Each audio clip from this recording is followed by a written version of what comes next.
Magandang umaga po sa mga pangarap natin dyan. So ito na po yung nabili namin lupa ng 1 taon ng asawa ko sa ibang bansa. Ayan po siya, mahaba hanggang doon sa may kawayan. Ngayon po gagawin ko po yung bakod niya para medyo secured. Ayan. Ayan, may puno po siya ng mangga. Ayan.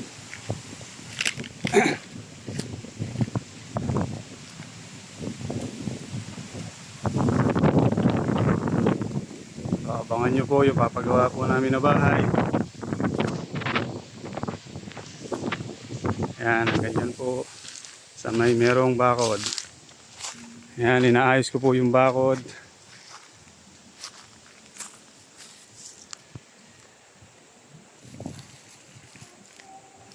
Ayan.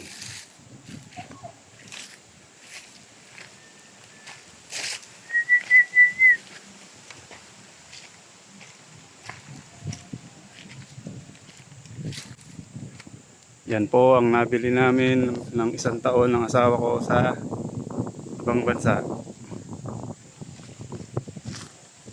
Yan, hanggang dyan po sa bakod. Doon. Yan, katabi namin na lupa. May bahay na. At puno ng mangga. Yan, sa amin po yan. Suportahan nyo po kami sa aming pagbablog. Maraming salamat po.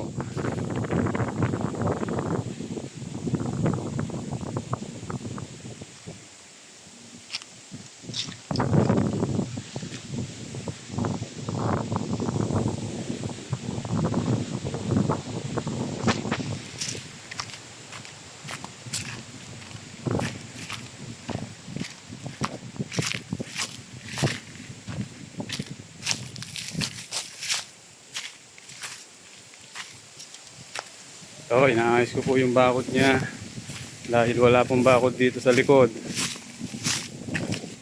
Ayan, nilalagyan ko po ng poste at mamaya aayusin ko yung bakod.